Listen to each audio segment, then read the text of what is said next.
성경 말씀은 이사야서 61장입니다. 이사야서 61장 1절에서 3절까지 말씀입니다.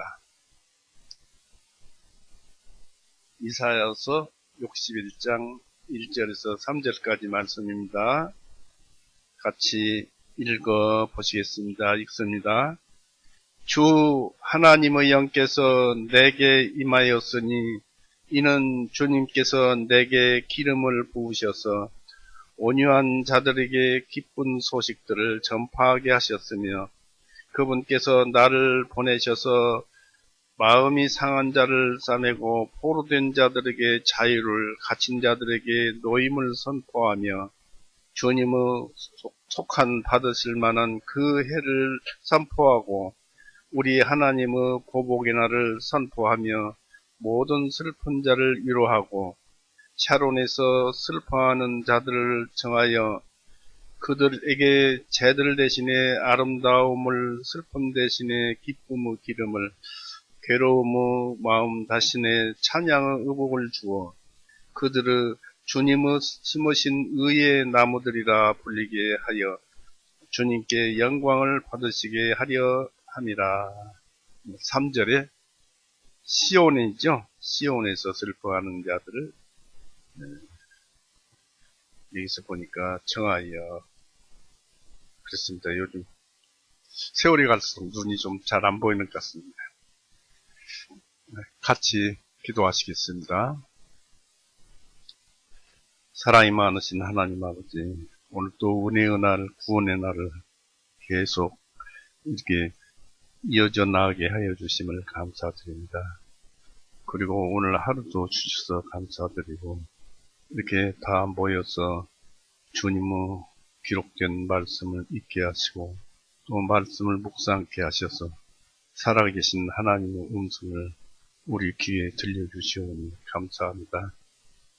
이 말씀 속에서 우리가 오늘 배워야 할 것은 우리에게 말씀하시는 안식년에 대한 기록의 말씀들입니다. 이것이 각자의 마음속에 이루어진 자들마다 마음의 평안을 누리고 또 세상 삶의 부러움과 두려움과 또 교만함이 없이 그저 세상을 아름답게 보며 살 수 있는 그런 능력을 주시는 줄 압니다. 오늘 또 이렇게 이 교회에 새로운 사람을 오게 하였습니다만 주님의 그 크신 은혜로 한 걸음 한 걸음 주님을 알고 또 주님께 인도되어서 천국 백성이 되도록 인도하여 주시옵소서. 또 이 말씀, 구원의 복음의 말씀을 모르는 사람들은 이 말씀이 생명인 줄 알고 온 세상의 모든 것을 걸고 목숨까지라도 걸고 이 말씀을 알았으면 하는 것이 저의 바람입니다. 이날 이때까지 주님의 말씀을 전하고 또 묵상해 오면서 많은 세월을 보냈습니다만 참으로 하나님은 살아계시고 역사하시며 우리 주변에 또 우리 주위에 이 역사하심을 나타내 보여주심을 압니다. 주님 살아계심을 감사드리며 이 시간 끝날 때까지 함께하여 주시옵소서. 우리를 죄에서 영원히 구원해 놓으시고 지금은 하늘 보좌 우편에서 우리를 위해서 중보하시는 우리 구주 예수 그리스도 이름으로 아버지께 기도 올려 싸움나이다. 아멘. 반갑습니다. 잘 들리죠? 마이크 소리 안 들려요? 네, 잘 들리죠? 네. 61장 말씀은 이제 안식년 또는 희년 또 이렇게 이제 여러 가지로 이렇게 불리고 있습니다.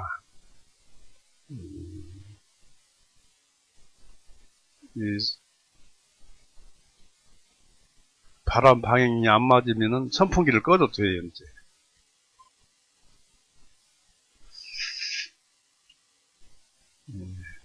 그래서,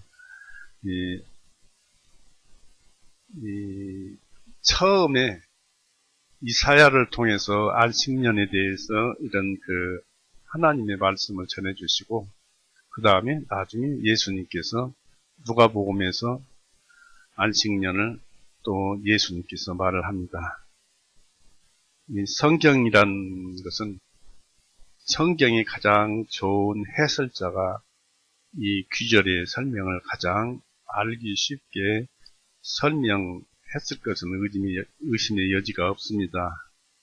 나사렛 유대인 회당에서 이 말씀을 읽으신 우리 예수님 자신이 이 말씀을 전적으로 예수님 당신에게 적용시켜서 말씀하시기를 이 글이 오늘날 너희 귀에 응하였느니라, 안식년이 응하였느니라 했습니다.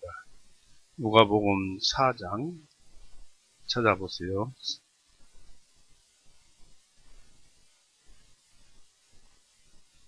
누가복음 4장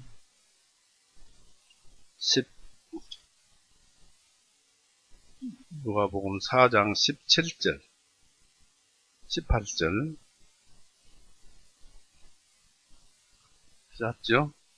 그분께서 선지자 이사야의 책을 들으니 주님께서 그 책을 펴시고 이같이 기록된 부분을 찾으시니 곧 주님의 영께서 내게 임하시니 이는 주님께서 가난한 자들에게 복음을 선포하게 하시려고 내게 기름을 부으셨기 때문이라. 나를 보내시어 마음이 상한 자들을 고치시며 포로된 자들에게 자유를 선포하게 하시고 눈먼 자들을 보게 하시고 짓밟힌 자들을 자유하게 하시고 했습니다. 주님은 받아주시는 해를 선포하게 하셨습니다. 하셨더라 하시고 이 말씀을 듣는 그때 당시 사람들에게 너희에게 응하였느니라. 안식년이 응하였다는 것입니다. 바로 안식년은 예수님 자신이기도 합니다. 21절 보세요. 주님께서 그들에게 말씀하시기를 오늘 이 성경 기록이 너희 귀에 성취되었느니라 하시니 했습니다. 그래서 말씀을 듣고 믿고 깨달아 아는 자들은 안식년이 성취가 되었고 또 그 중심에는 예수님이 계십니다. 무엇이든지 이 성경 말씀에서 기록된 것은 예수님의 이야기입니다. 예수님을 표현하고 싶어서 성경 기록을 나타낸 것입니다. 그래서 예수님이 안식년입니다. 또 이 말씀을 듣던 자들은 주님의 입에서 나오는 그 은혜로운 말씀을 귀하게 여기고 경탄을 금치 못했습니다.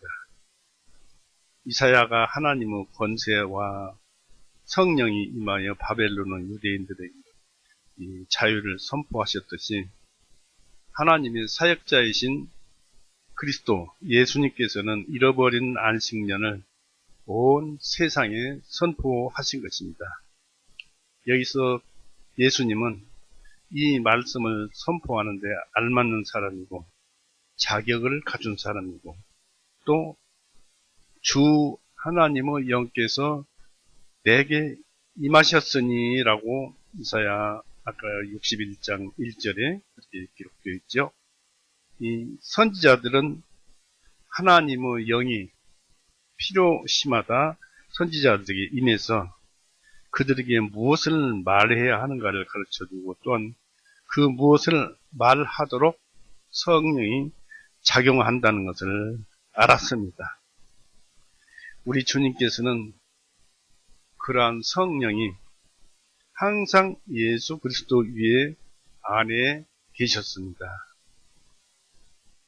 그리스도께서도 선지자와 똑같이 모략과 지혜의 신이 머물렀습니다. 이사야 11장 보세요.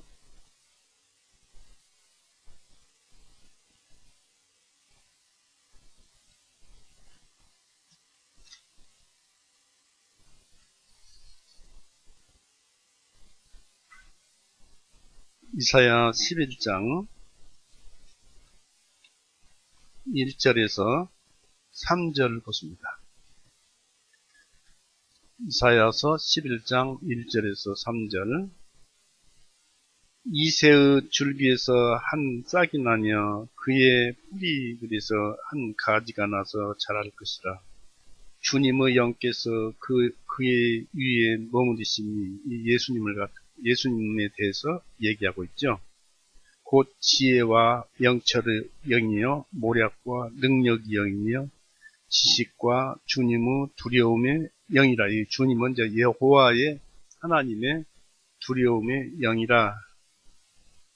그로 하여금 주님을 두려워하는 가운데 그를 속히 깨닫게 하시리니 그는 자기 눈에 보이는 대로 판단하지 아니하고 귀에 들리는 대로 책망하지 아니하나 했습니다. 여기서 보시면은 3절에 특별히 알아야 할 것은 그로 하여금 주님을 두려워하는 가운데 그를 속히 깨닫게 하시리니, 여기서 두려워하는 것이 무엇이냐면 경외한다라는 뜻입니다. 지혜의 근본은 하나님을 경외하는 것입니다. 하나님을 두려워하는 것이 지혜입니다. 그 지혜이죠. 그러니까 경외하는 가운데, 그래서 이제 지혜에 입문한 것이죠. 그래서 그를 속히, 하나님을 속히 깨닫게 하시니 그는 자기 눈에 보이는 대로 판단하지 아니하시고, 우리는 세상 일들을 눈으로 보고 이리저리 어떻게 되었는가를 판단을 하게 됩니다. 그런데 그 예수님은 눈에 보이는 대로 판단하지 아니하시고 라는 말씀을 하셨고, 귀에 들리는 대로 책망하지 아니하나 했습니다. 우리는 대부분 남이 귀에 대고 말을 하면 그 말을 듣고 판단을 해서 일을 하지만은, 예수님께서는 남이 하는 말, 그런 말을 듣고 판단하시는 분이 아니고 사람의 마음을 읽어내는 분이십니다. 또 사람의 마음을 예수님께서 그 사람 마음 안에 넣어주셔서 생각을 하는 것입니다. 작용을 하시니까 우리는 작용을 받아서 드러내는 것입니다. 선한 생각을 우리가 가졌다면 그것은 하나님께서 선한 생각을 우리 마음에 넣어주셨기 때문에 선한 생각이 나오는 것입니다. 아까 말씀으로 돌아가서 그리스도께서도 선지자와 똑같이 모략과 지혜의심이 머물렀습니다. 예수님이 예언자적 직분을 수행하게 되었을 때 이 주님께서 성령이 비둘기같이 임했다라고 마태복음 3장 16절에 기록되어 있습니다. 주님은 이 성령을 당신의 사역자들에게도 주셨습니다. 예수님은 이 기쁜 소식을 전파하라고 사명을 주어서 보내시면서 성령을 받으라고 말씀하셨습니다. 그리고 예수님은 또 그것을 승인하셨습니다. 예수님은 이와 같이 사역에 임명되고 성직을 부여받은 분입니다. 예수님도 우리와 똑같은 사람이었습니다. 이 하나님의 영께서 내게 임하였으니 이는 내게 기름을 부으신 때문이다 라고 1절에 기록되어 있죠. 61장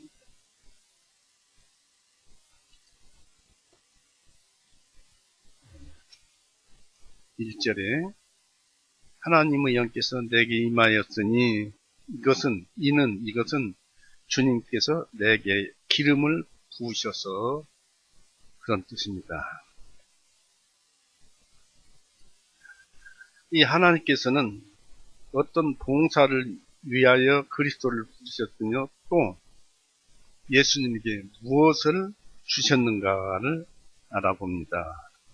하나님께서는 그리스도에게 바로 성령을 부어주셨습니다. 왜냐하면 하나님께서는 거룩하고 엄숙한 그 사역자로서 그리스도에게 이런 위대한 직책을 맡기셨습니다. 사역자라는 직책을 맡기셨습니다.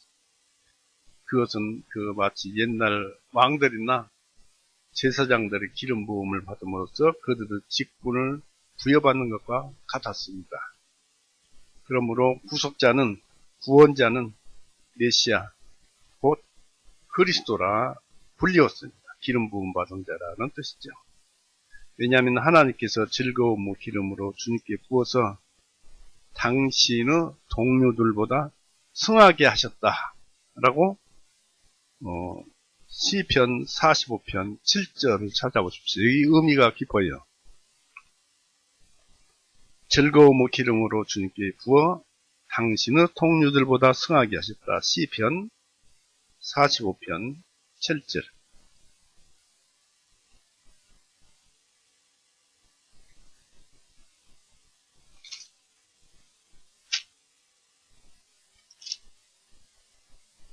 (45편 7절) 왕께서 의를 사랑하시고 사악한 것을 미워하셨으니 그러므로 하나님 곧 왕 하나님께서 즐거움의 기름을 부으시어 당신의 동료들보다 높이셨나이다 했습니다.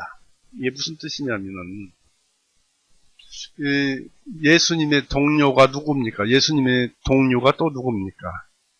바로 하나님 성령님입니다. 성령님보다 하나님보다 예수님을 높이셨다라는 뜻입니다. 히브리서 1장 8절 보세요. 이렇게 예수님은 위대한 분이십니다. 말씀 자체로 하나님을 나타내시는 위대하신 분입니다. 히브리서 1장 8절. 그러나 그 아들에게는, 그러니까 하나님 아들이죠. 그러나 그 아들에게는 그분께서 말씀하시기를, 하나님께서 말씀하시기를 오 하나님 주님의 보좌는 영원 무궁하오며, 그러니까 하나님이 예수님을 보시고 말씀하시기를 오 하나님 주님의 보좌는 영원 무궁하오며 주님의 왕국의 홀은 의의 홀이니이다 라고 하나님도 예수님을 하나님이라고 불렀어요. 하나님이죠. 예수님은.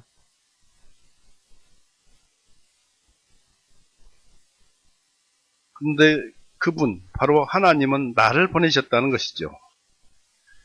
우리 주 예수님께서는 보냄을 받지 않고는 오시지 않습니다.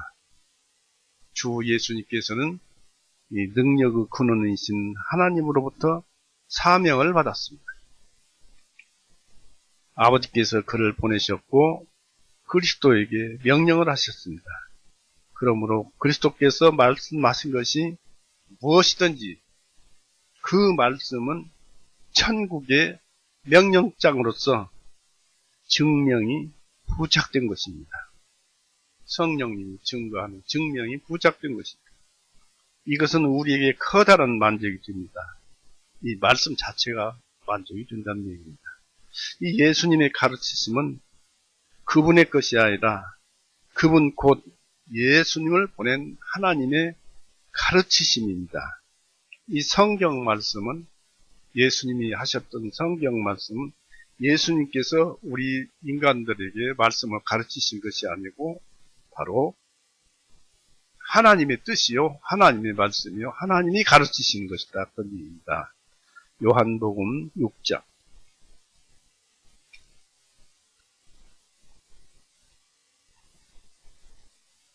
요한복음 6장 38절 보세요.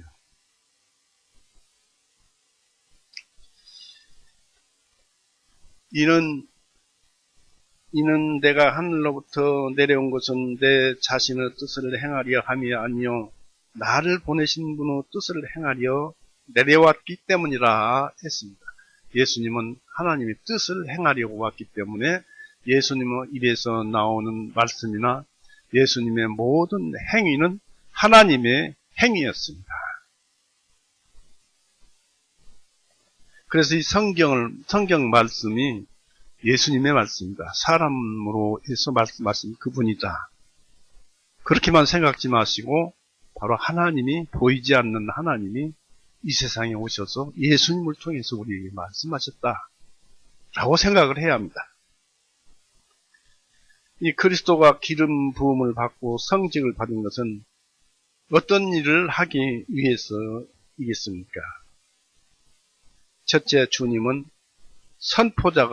말씀 선포자가 되어야 했고, 또 예수님의 직분을 실행해야만 했습니다.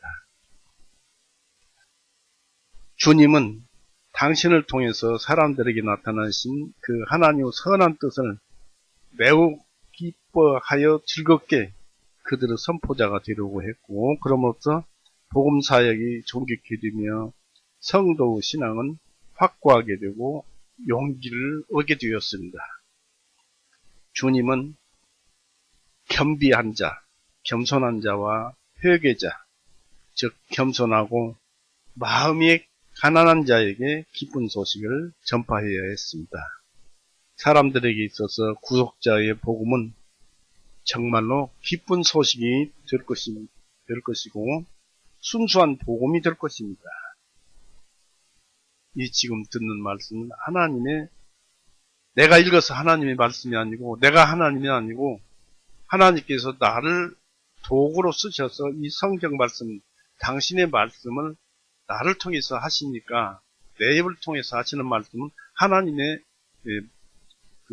나라는 도구를 통해서 하시는 하나님의 말씀이라는 것을 아시기 바랍니다. 그래서 그 복음은 믿음으로 가득 찬 말씀이고 모든 사람이 받아들일 비할 데 없는 위대한 가치가 있는 말씀인 것입니다. 디모데전서 1장 15절을 보십시오. 디모데전서 1장 15절입니다.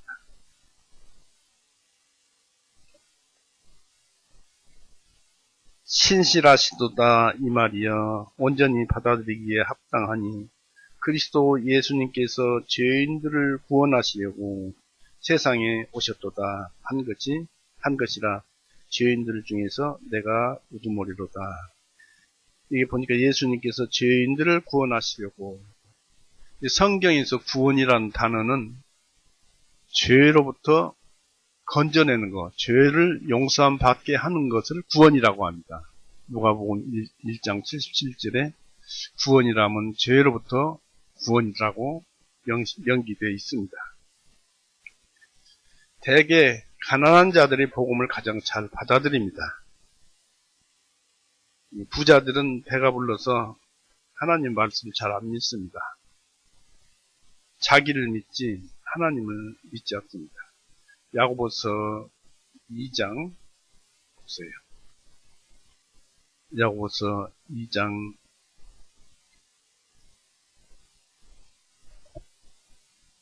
5절. 야고보서 2장 5절. 사랑하는 나의 형제들아 귀를 기울여 들으라. 하나님께서 이 세상의 가난한 자들을 택하시어 믿음을 부여하게 하시고 또 자기를 사랑하는 자들에게 약속하신 왕국의 상속자들로 삼지 아니하셨느냐 했습니다. 이 구원받은 자가 되지 않게 하셨느냐. 우리가 요 몇 주간을 말씀을 드렸습니다마는 하나님을 아버지라고 부른다는 것이 얼마나 대단하고 위대하고 마음 든든한 일인지 모릅니다. 바로 우리가 마음이 가난했고 그랬기 때문에 이 하나님의 말씀을 들어서 구원을 받아서 하나님을 아버지라고 부르게 된 것입니다. 이렇게 복음을 온유함으로 받아들일 때 우리에게 이익이 있을 것입니다. 예수님께서 온유한 자가 복이 있다고 마태복음의 5장에 기록되어 있죠. 그렇게 말씀하셨을 때는 그런 자들에게 아름다운 소식을 전파하신 것입니다. 이제 예수님은 선포자가 되어야 했고 그 다음에는 치료자가 되어야만 하셨습니다. 주님은 마음이 상한 자를 고치기 위해서 보내심을 받았습니다. 1절에 그렇게 기록되어 있습니다. 이사야 61장 1절에 이 고통받는 사지 육신을 편안하게 하고 피 흘리는 상처를 싸내서 다시 유착하게 하듯이 그리스도께서는 치료를 하십니다. 사람이 믿어도 예수님을 제대로 믿지 못하고 하나님을 만나지도 못하고 아버지라고 부르지도 못하면서 하나님께 그냥 치료해 주십시오 하고 불러봐야 허당입니다.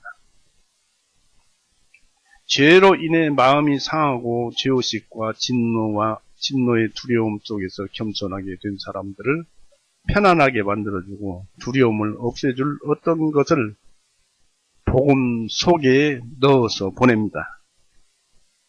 우리는 그런 복음 속에서 얻습니다. 완전한 통해의 아픔을 경험했던 자들만 하나님의 진심과 위로의 기쁨을 기대할 수 있습니다. 주님은 그 다음에 구원자가 되어야만 했습니다.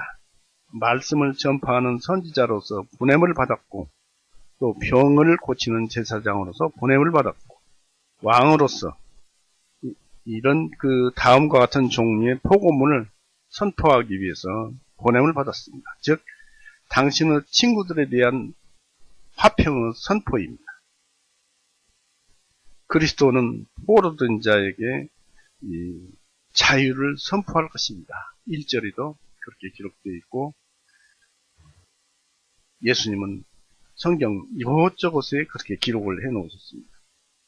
그것은 그 당시 페르시아, 바사 제국을 건설한 고레스가 포로 상태에 있는 유대인들에게 행했던 것과 같았습니다. 나중에 그들을 페르시아에서 70년 동안 포로 생활 이후에 보내라는 명령을 했던 것이죠.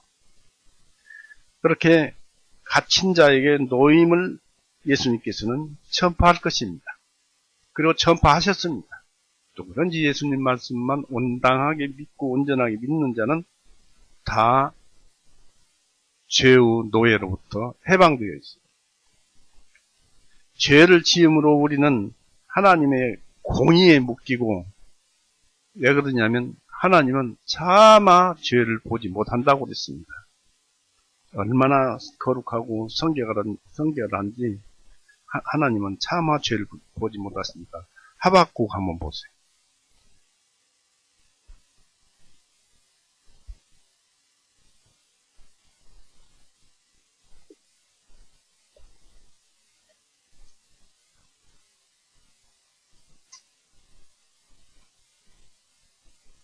하박국 1장 13절입니다. 하나님께서는 악이라고는 뭔지라도 찾을 수 있느냐면 찾을 수가 없어요. 오직 선으로만 하나님은 되신 분입니다. 그렇기 때문에 참악을 보지 못하시는 분이에요. 하나님. 13절에 하박국 1장 13절에 주님께서는 주님을 하나님인데 하나님께서는 눈이 정결하심으로 악을 차마 보지 못하시며 죄악을 보실 수도 없으십니다. 그럼에도 불구하고 어찌하여 주님께서 반역을 행하는 자를 바라만 보시고 사악한 자가 자기보다 더 의로운 사람을 삼키는 대로 침묵을 지키시나이까. 그것은 그대로 보는 것은 그들의 회개를 바라고 있고 결국 끝까지 안 들으면 지옥행이죠. 멸망이죠. 하나님의 인내를 우리는 시험하지 말아야 할 것이고 우리는 하나님의 인내를 기다려야 할 것입니다. 그래서 이 하나님은 차마 악을 보지 못합니다. 그래서 죄를 지음으로써 우리는 하나님의 공의에 묶이고 율법의 포로들이 되었으며 그 죄로 인하여 팔려감을 당했고 마침내는 많은 죄의 죄빚을 지게 되었습니다. 또 예수님께서는 그 빚을 갚기 위해서 하나님의 정의를 공의를 만족시키다는 것을 우리에게 지금 이 성경 말씀으로 선포를 하시고 있죠. 하나님께서는 예수님의 우리 죄를 대신해서 죄를 갚으시려고 피 흘리고 죽으셨는데 하나님께서는 예수님의 피 흘리심을 보시고 당신의 공의에 만족하셨습니다. 왜냐하면 차마 죄를 보지 못하기 때문에 죄의 싹은 반드시 사망으로서 갚아져야 공의가 이루어집니다. 때문에 하나님은 그것을 원해요. 만약 우리가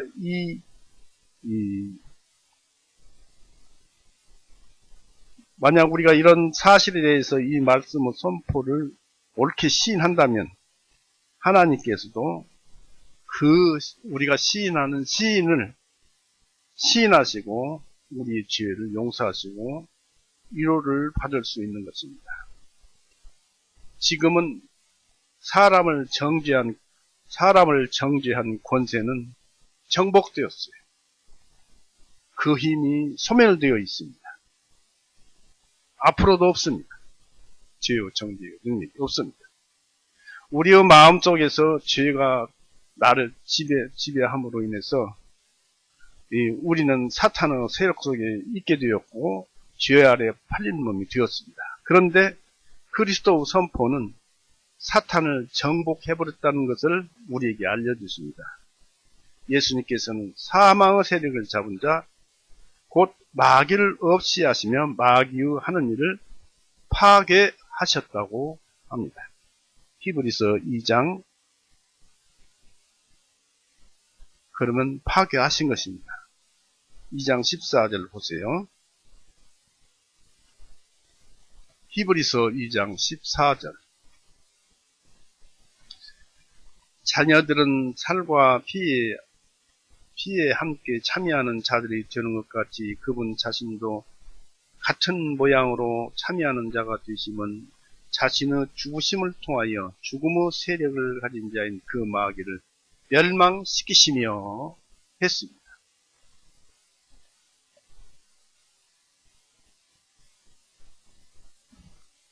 잘 이해를 하셔야 합니다. 여기에서 혼동들을 많이 해요. 저도 이제 신앙 초보 때 그랬습니다만, 왜냐하면 예수님께서 사탄을 멸망시켰고 죄도 다 그 세력도 다 없애버렸는데 여전히 죄는 있고 우리가 죄를 짓잖아요.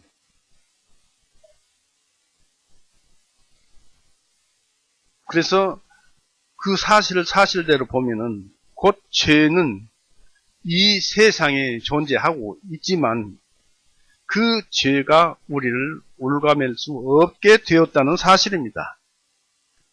죄가 세상에 많잖아요. 그리고 우리도 죄를 많이 짓잖아요. 그러나 그 죄가 우리를 지옥으로 끌고 갈 수 없다. 올가맬 수 없다. 그런 얘기입니다. 요한복음 1장 보세요. 요한복음 1장 29절.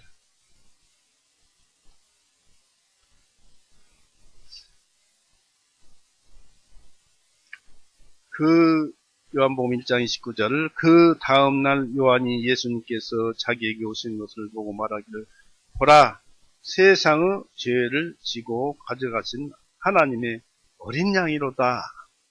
예수님께서 세상의 죄를 다 짊어지고 가셨어요. 세상 죄라고 하면은 어느 때부터 죄냐면은 세상이 창조된 이후에서부터 세상이 없어질 때까지 세상 속에 들어있는 죄가 세상죄입니다. 비록 예수님께서 2000년 전에 그 죄를 용서하시기 위해서 골고다 나무 위에서 피 흘리고 못 박혀서 피 흘리고 죽으셔서 죄를 다 용서해 놓으셨지만 2000년 전이지만 소급될 수 있고 또 그 이후로 이 지구가 멸망할 때까지 그 효력이 계속 있기 때문에 그렇습니다. 하나님의 말씀은 영원하고 변함이 없어요. 회전하는 그림자도 없어요. 오늘 이 말씀은 내일 다시 그 말씀이고 1년 후에도 똑같은 말씀입니다. 그리고 똑같은 말씀을 계속 하고 계십니다.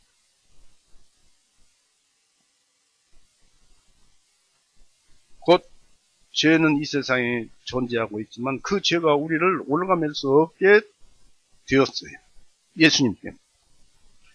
우리에게는 죄가 정죄하는 능력이 소멸되어 버렸고 다만 사람 양심만이 죄의 책망, 죄책을 느낄 뿐입니다.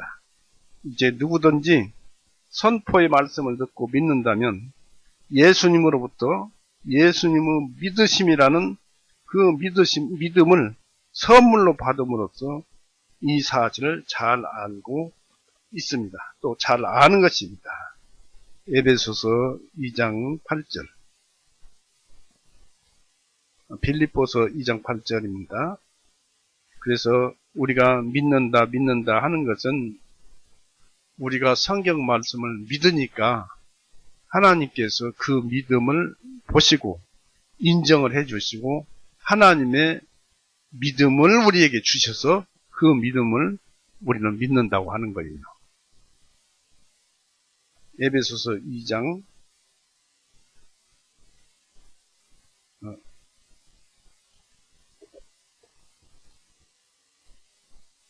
빌립보서라고 그랬죠?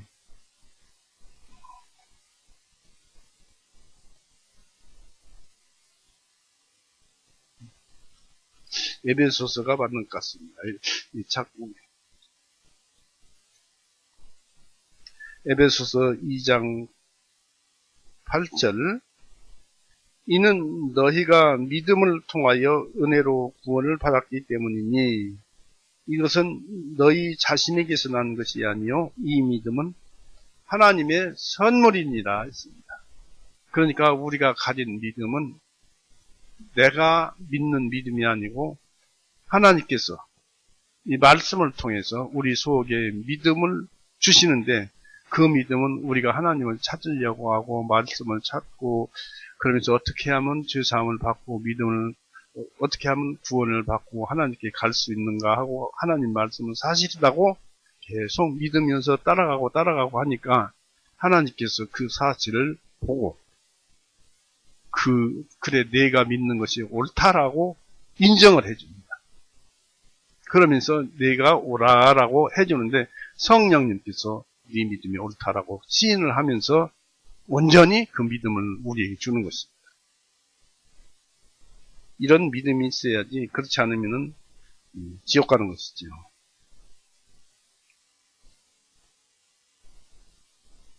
그래서 누구든지 선포의 말씀을 듣고 믿는다면 아까도 말씀드렸지만 예수님을 믿으심이라는 선물을 받음으로써 이 사실을 잘 알고 있습니다. 그리스도는 신앙의 출발점에 있을 때 죄의 멍에를 꺾어버리고 우리 목에 매인 죄의 멍에를 풀어버릴 수 있을 만큼 충분한 은혜의 믿음을 주셨습니다. 믿음 속에다 능력을 넣어서 주셨습니다. 하나님의 아들 예수 그리스도는 성령, 곧 자기의 영으로 우리를 자유롭게 하실 준비가 되어 있는 것입니다. 지금도 그렇습니다.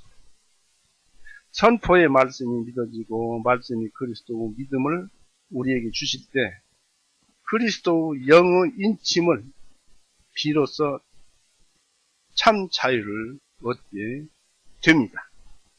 성령이 들어와야 믿음과 함께 성령이 들어와야 참 하나님의 자녀가 되는 것입니다.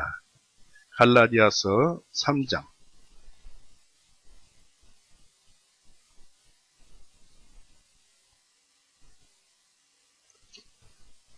갈라디아서 3장 2절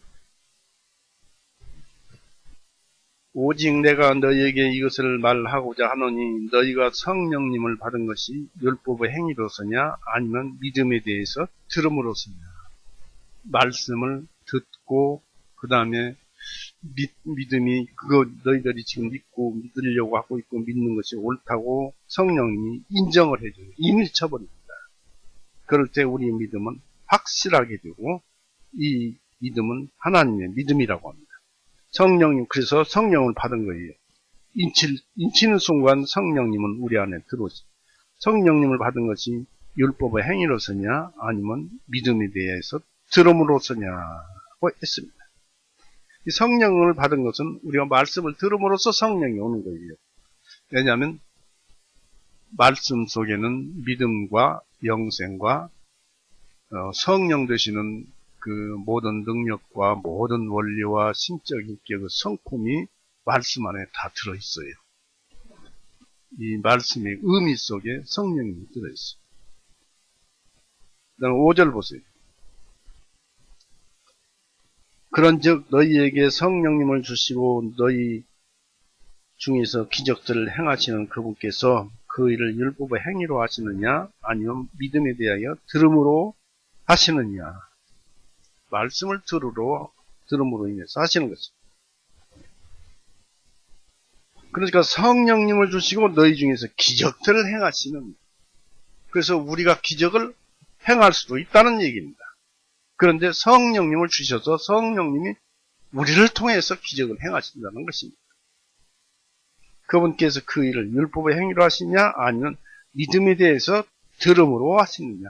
말씀을 듣다 보면은 성령님께서 역사하셔서 기적도 행하게 하실 수도 있다는 얘기. 그런데 거듭난 자는 다 성령님을 안에 모시고 있어요. 그 성령님 예수 그리스도의 영이요 바로 예수님이십니다. 이 그리스도는 우리들을 비참한 모든 상태에서 건져주실 뿐만 아니라 모든 무거운 짐을 면제해 주시고 천국 시민으로서 품위를 높여주실 것입니다. 2절에 기록되어 있죠. 볼까요? 이사야 61장 2절.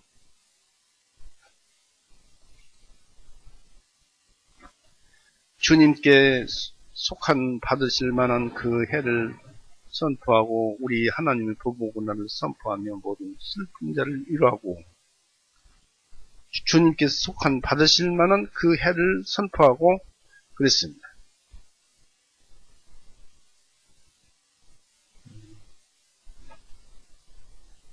1절서부터 그분께서 나를 보내셔서 마음에 상한 자를 싸매고 포로된 자들에게 자유를 갇힌 자들에게 노임을 선포하며 또 그렇게 했습니다. 이것이 복음의 능력이고 선포로서 주어진 능력입니다. 능력이 말씀 속에 있습니다. 이 소식은 안식년을 알리는 나팔소리요, 영원한 영생의 시대를 알리는 모든 죄들에 대한 대사면의 시대입니다. 이것이 안식년인데 이때에는 50년마다 한 번씩 있는 것으로서 종으로 매여있던 사람들이 풀려나고 땅을 팔았으면 되돌려주고 모든 것이 되돌려받는 그 해이지요. 레위기 25장 보세요.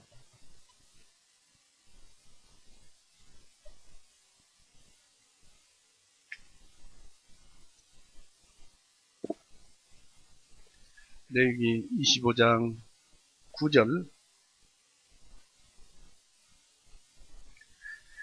그때 너는 일곱째 달 10일에 희락의 큰 나팔소를 널리 전달하고 그 속죄일에 너희는 너희 온 땅 구석구석까지 나팔소를 울리게 할지니라. 이게 안식년을 알리는 나팔소리입니다.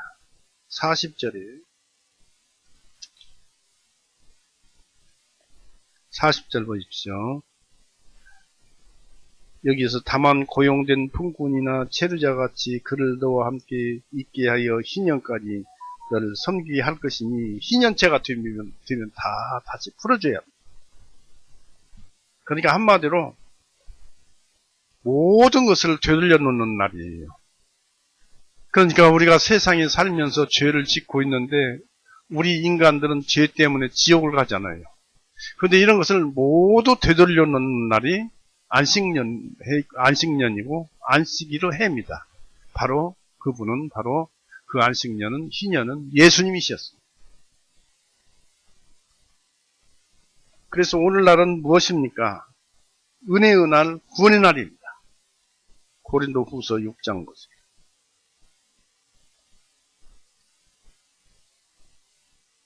고린도후서 6장 1절 2절.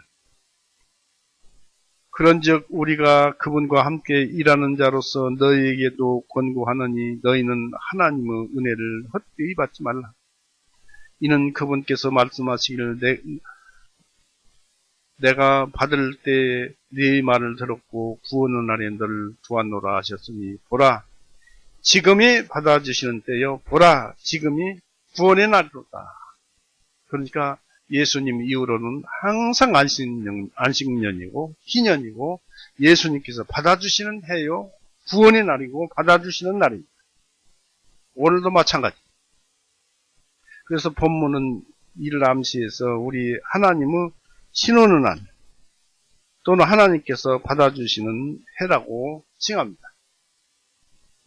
바로 그때가 하나님께서 우리를 받아들이는 때인 것입니다. 이날은 모든 죄에서 해방이 되는 그 근원이 되는 날입니다.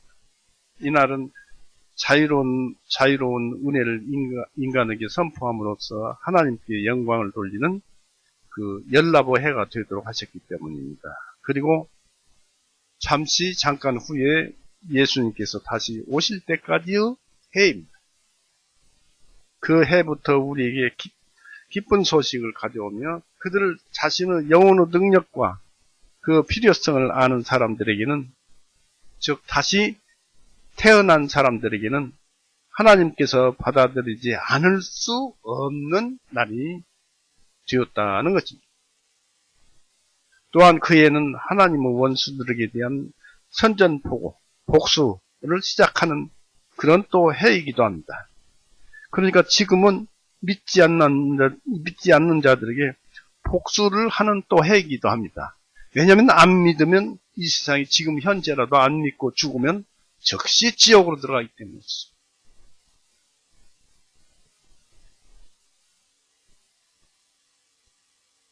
예수님께서는 하나님께서 원수 갚는 날이 있다는 것을 선포했죠. 하나님께서는 이렇게 복수하십니다. 즉 하나님께서는 죄, 사탄, 사망, 지옥 등 이런 모든 암흑의 권세를 멸절해서 우리를 구원하신 것입니다. 예수님은 골고다 언덕 나무 위에 못 박히시고 피 흘리시며 인간이 겪을 수 있는 즉 모든 육체가 겪을 수 있는 고통, 그 고통과 함께 마지막에는 혼까지 죽음에 내주시는 죽으심으로써 인간들의 모든 죄값을 하나님께 우리 대신 죄값을 지불했어요. 예수님께서 우리가 평생 지을 죄를 다 하나님께 예수님께서 죽으심으로 다 대신 갚아놓으셨어요. 그렇기 때문에 아무리 세상에 죄가 많이 횡행하더라도 조금 있으면 우리 또 죄 짓습니다. 그러나 그 죄까지도 예수님께서 골고다에서 피 흘리고 죽으심으로써 다 세상 죄를 갚아놓으셨기 때문에 결국 우리 죄와는 세상 죄와는 우리와는 상관이 없어요. 그러나 단 한 가지 예수님께서 내가 세상 죄를 다 갚았다는 이 사실을 알고 믿는 자라야 합니다. 하나님의 믿음, 성령님의 믿음을 가지고 있는 자라야 합니다.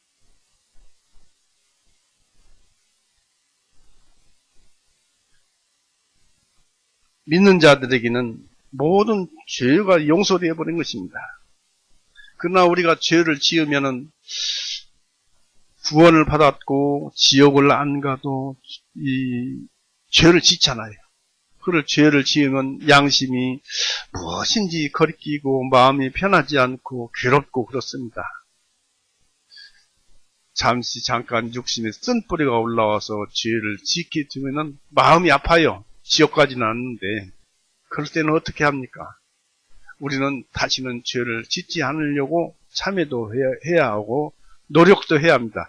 그러나 그것보다는 먼저 하나님께 내가 주님의 말씀으로 구원을 받았는데 죄를 안 지어야 하는데 이렇게 죄를 지었습니다 하고 다시 하나님께 자복을 해야 합니다. 내가 이렇게 죄를 지었습니다. 앞으로 죄를 다시 짓지 않게 주님께서 진리로 인도하여 주시옵소서. 죄를 지었습니다 라고 참여를 해야 합니다.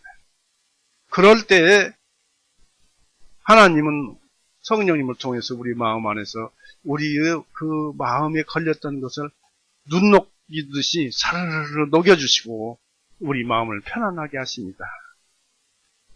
요한일서 보십시오.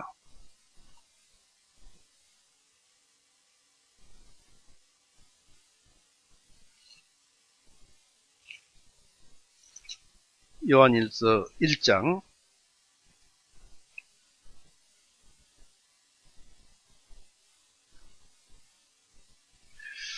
8절부터 봅니다. 요한일서 8장, 요한일서 8절, 1장 8절.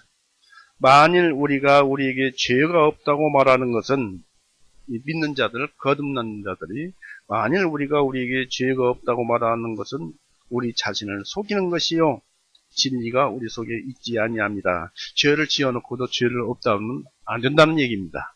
세상에 살면은 죄가 묻어오기 때문에 그렇습니다. 만일 우리가 우리의 죄들을 자백하면 그랬죠. 9절에. 그래, 죄 때문에 아파하고 괴로워해야 비로소 하나님께 자백을 하거든요. 죄를 지은 사람은. 그래서 만일 우리가 우리의 죄들을 자백하면 그분께서는 신실하시고 의로우셔서 우리의 죄들을 용서하시며 했는데 구원받은 사람은 죄의 용서가 아니에요. 우리 마음속에 이 양심 속에 작용하던 그 죄의 그 능력이 소멸되어 버립니다. 모든 불로부터 우리를 깨끗하게 하신다. 9절에. 이는 만일 우리가 죄를 짓지 아니하였다고 말하면 우리는 그분을 거짓말하는 분으로 만드는 것이요. 또한 그분의 말씀이 우리 속에 있지 아니하니라. 구원받았으니까 이제 상관없어. 지옥은 안 가 하면서 죄를 지으면서 나는 죄가 없어. 물론 죄가 없습니다. 예수님 다 가져가셨습니다. 그러지만 그 사람 양심 속에는 죄가 남아있잖아요. 죄를 지었으니까. 그래서 마음이 편안하고 하나님을 온전히 섬길 수가 없잖아요. 찬송을 부를 수도 없고 괴롭고. 그런데 주님은 그것을 보지 못하고 그 사람 마음이 깨끗해지기를 원해요. 그럴 때 그 죄 지은 것을 아파하고 참회하고 제가 이런 죄를 지었습니다. 다윗처럼 제가 이렇게 밧세바를 범했습니다. 죄를 범했습니다 하면 순식간에 죄를 싹 소멸시켜줍니다. 다시 10절 보십시오. 요한일서 1장 10절. 만일 우리가 죄를 짓지 아니하였다고 말하면 우리는 그분을 거짓말하는 분으로 만드는 것이요. 또한 그분의 말씀이 우리 속에 있지 아니하느니라. 그 죄는 있다. 그러나 자백만 할 죄다. 그러나 용서는 되었죠. 그러면서 결정적으로 요한일서 2장 1절서부터 보십시오.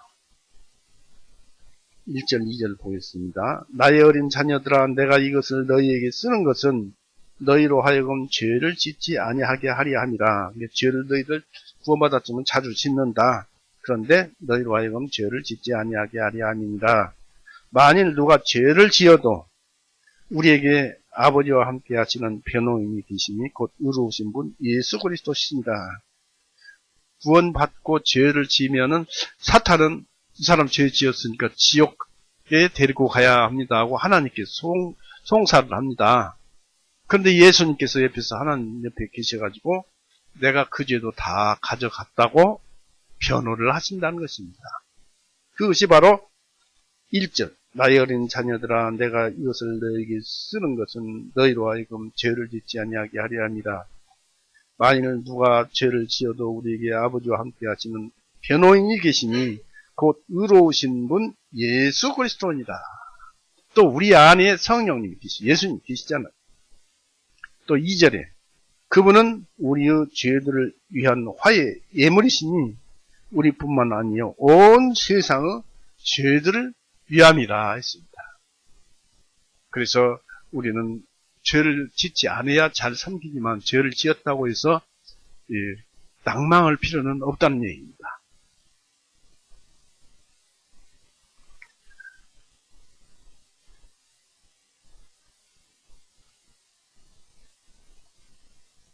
그래서 우리가 예수님께서 이제 이렇게 모든 죄를 사하시기 위해서 골고다에서 우리 우리 대신 세상에 있는 죄는 다 용서를 해 놓으셨습니다. 용서가 되어버렸어요. 죄의 능력은 소멸되었어요. 마귀의 능력은 소멸되었어요. 이렇게 비로소 하나님의 공의를 만족시킴으로써 모든 암흑 권세들에게 승리하시고 또 암흑 권세를 멸망시키시고 또 약하게 부끄럽게 해서 밝게 드러내셔서 하나님과 인간을 괴롭히던 모든 그 피해에 대해서 그들에게 복수하셨습니다. 골로새서 2장 보십시오.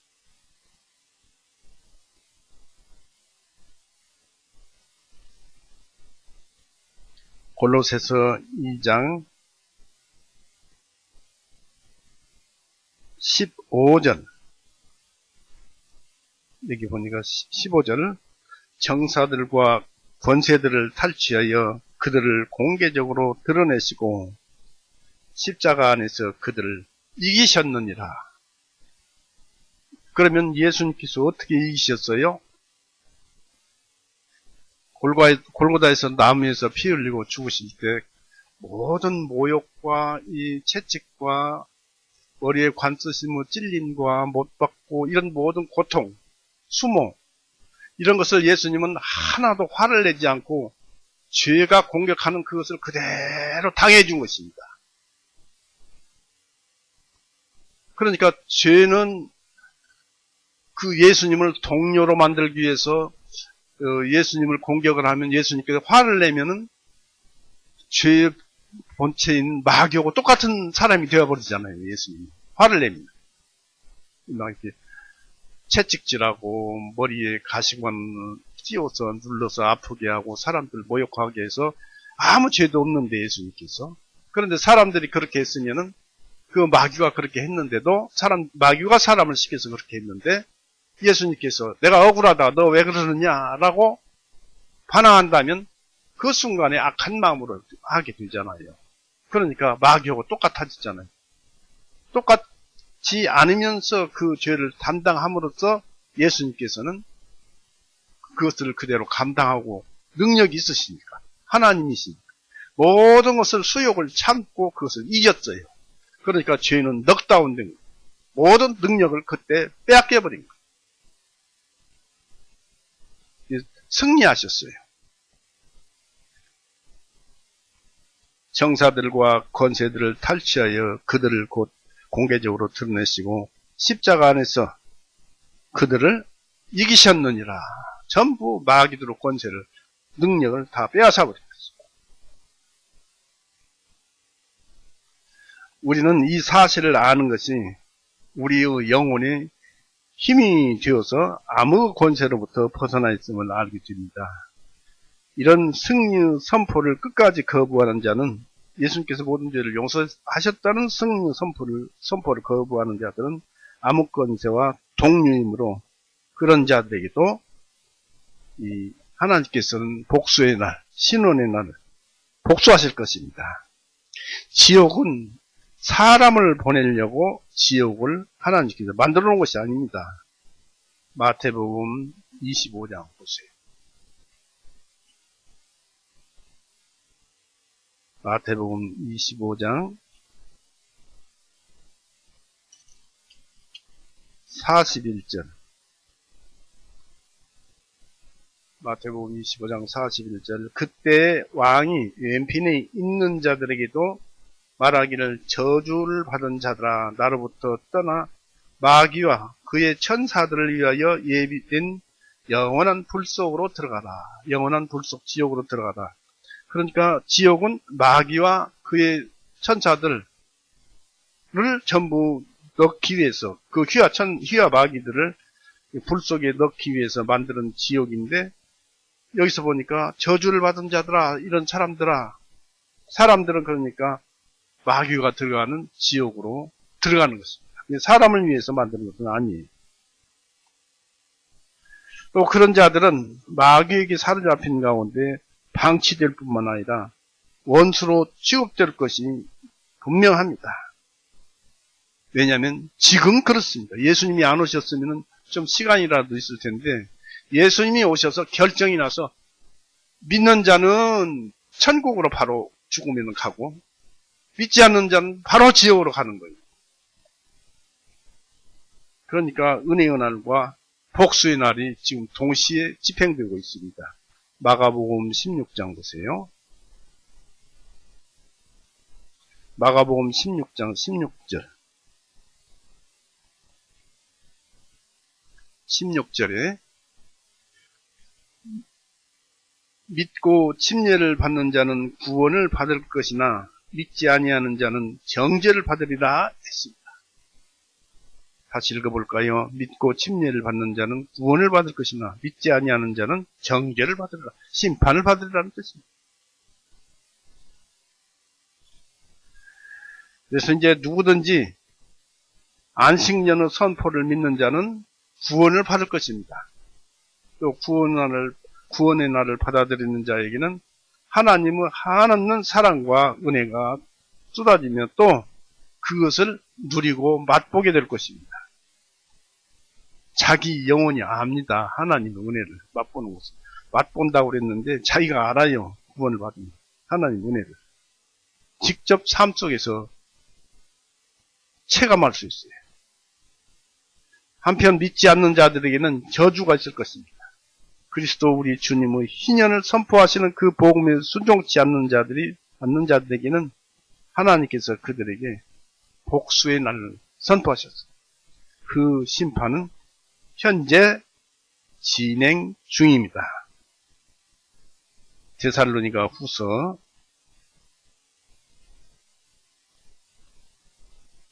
1장 8절 9절 보세요. 8절 9절 데살로니가 후서 1장 8절 9절 하나님을 알지 못하는 자들과 우리 주 예수 그리스도 복음을 순종하지 아니하는 자들에게 타오르는 불 가운데서 형벌을 주시리니 그런 자들은 주님의 눈앞에서와 그분의 권능의 영광으로부터 떠나 영원한 멸망으로 형벌을 받으리로다.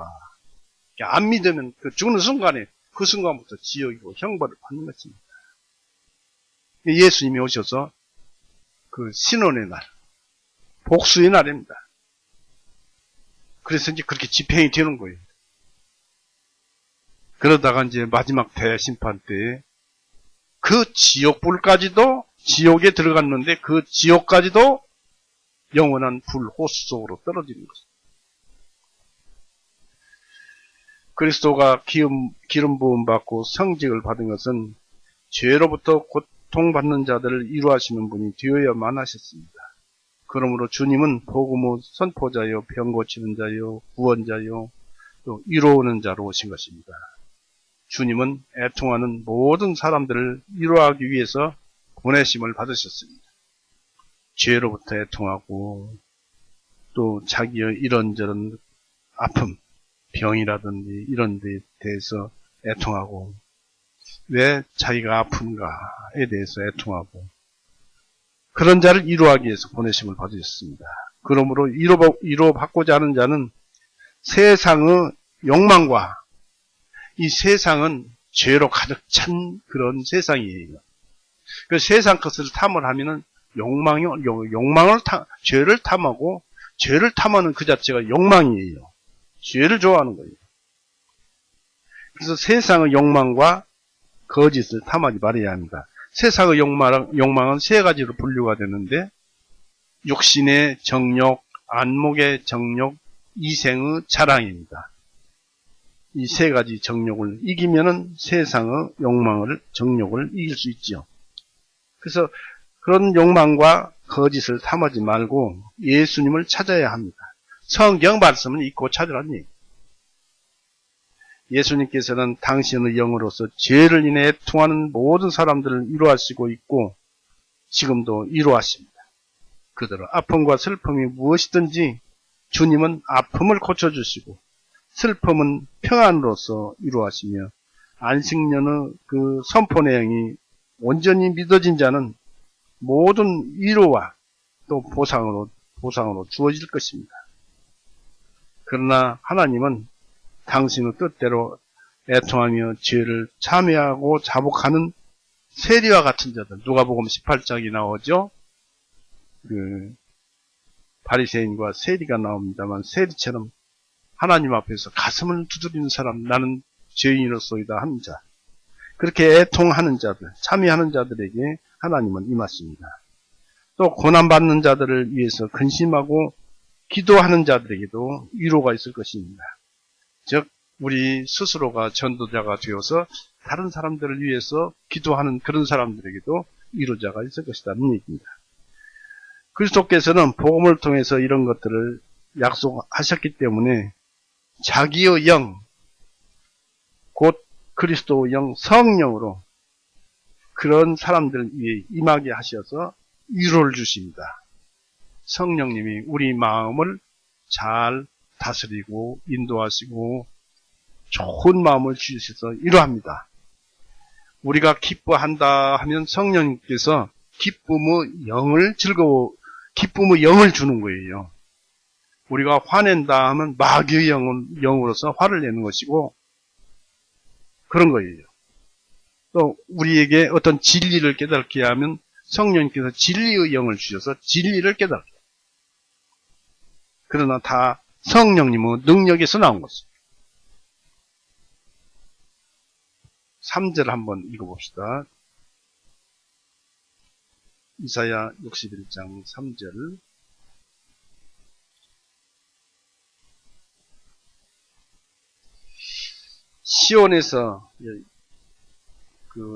시온에서 이스라엘은 시온에서 슬퍼하는 수도죠. 시온에서 슬퍼하는 자들을 청하여 그들에게 제들 대신에 아름다움을, 슬픔 대신에 기쁨을, 괴로움의 마음 대신에 찬양의 의복을 주어 그들로 주님의 심으신 의의 나무들이라 불리게 하여 주님께서 영광을 받으시게 하려 합니다. 여기 기록되어 있습니다.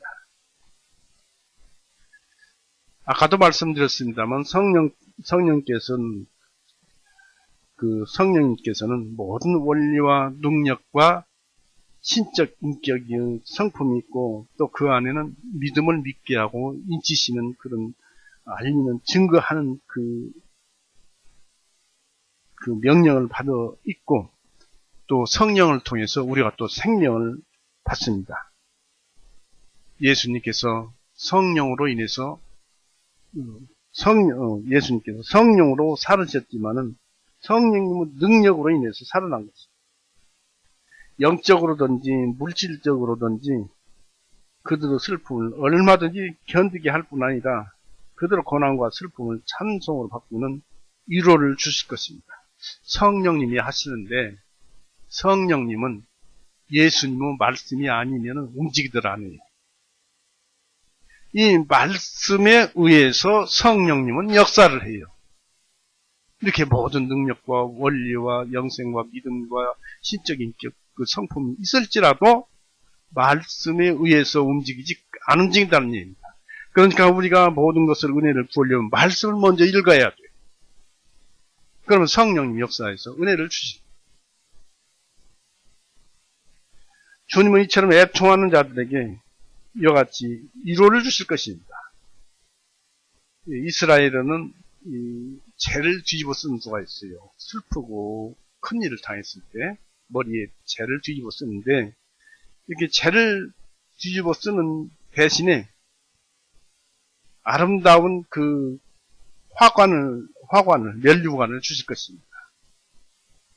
유대인들은 비통할 때는 죄를 머리에 뒤집어 썼습니다. 그러나 그들은 신앙의 경건과 쾌활함으로써 영의 아름다운 화관을 쓰게 될 것입니다.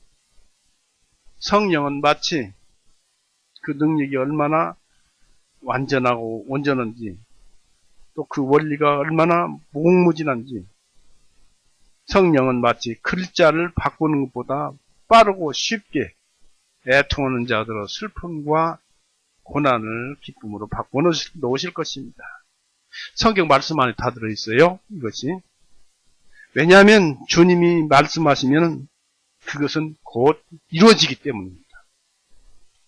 성경 말씀만 읽지 말고 말씀 속의 의미를 읽고 말씀 속의 의미가 나에게 뭐라고 하시는가? 이건 그냥 이루어지는 거예요. 이 기쁨의 기름은 슬픔을 대신해서 슬픔을 밀어내고 얼굴을 빛나게 합니다. 울음은 얼굴을 흉하게 하는 것이며 사랑스럽지 못하게 하는 것입니다.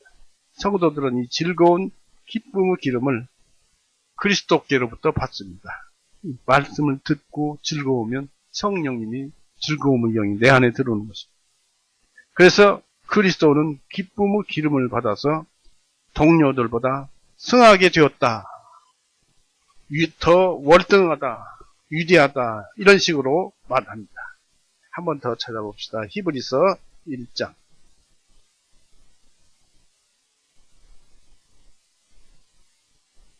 히브리서 1장 8절을 보고 9절에 이제 답이 들어있습니다. 그 말씀이 들어있습니다만은, 그러나 그 아들에게는 그분께서 말씀하시길, 오 하나님, 주님의 보좌는 영원무궁하오며 주님의 왕국의 홀은 의의 홀입니다.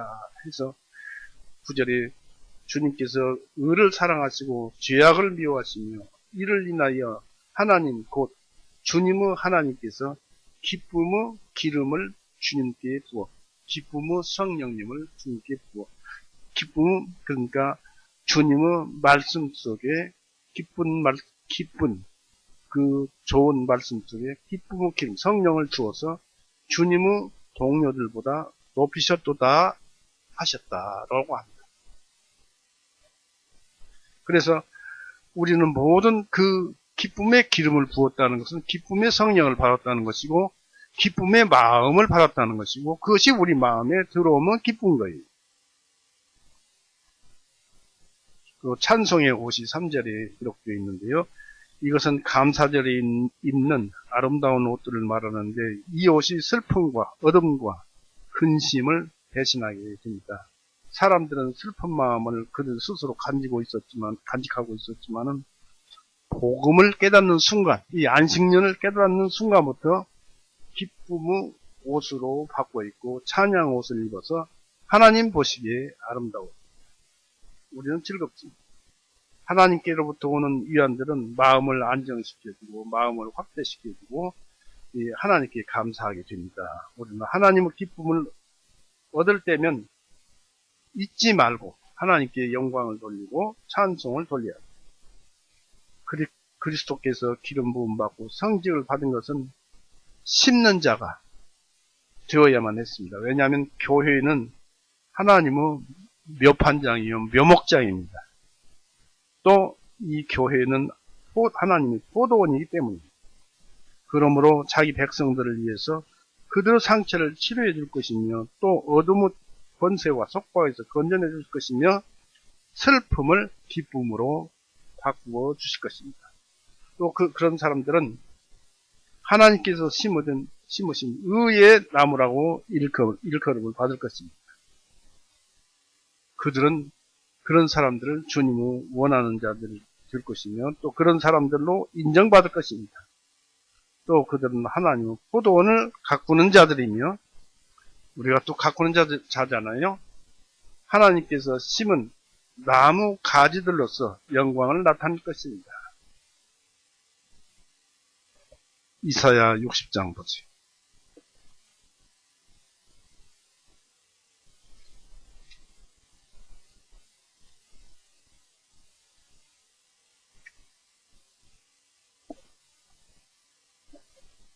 (60장) 21절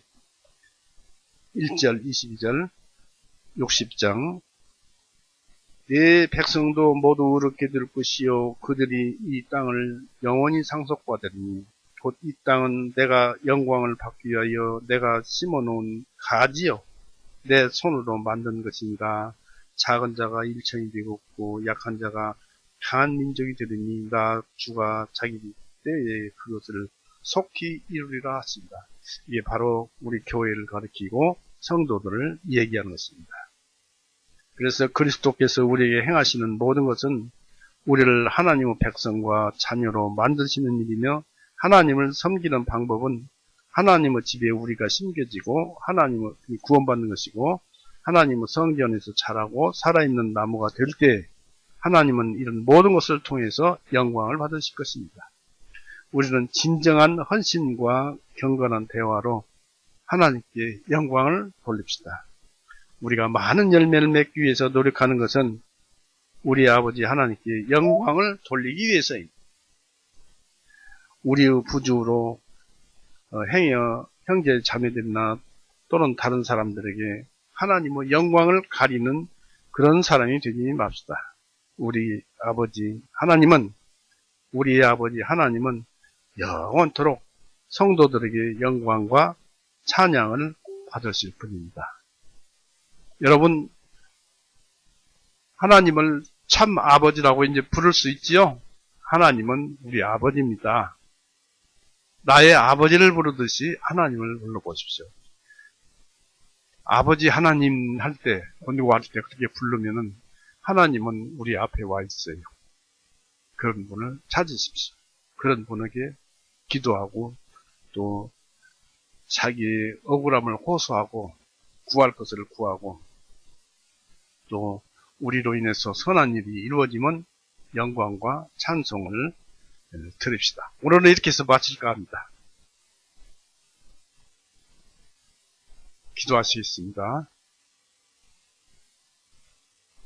사랑이 많으신 하나님 아버지, 오늘도 이 이사야서 61장 1절에서 3절 말씀으로 우리 안에서 어떻게 역사하시며 또 하나님께서 어떻게 우리를 원하시는가를 알고 또 이 모든 일을 예수님께서 다 이뤄놓으셨고 하셨고 우리가 이 세상 살아가는 모든 일은 예수님의 일이며 예수님의 일이며 예수님께서 이루신 일이오니 주님, 예수님께서 이루신 우리의 삶의 일들 중에 과연 우리가 예수님의 일이라고 할 수 있는 일들이 얼마나 되겠습니까?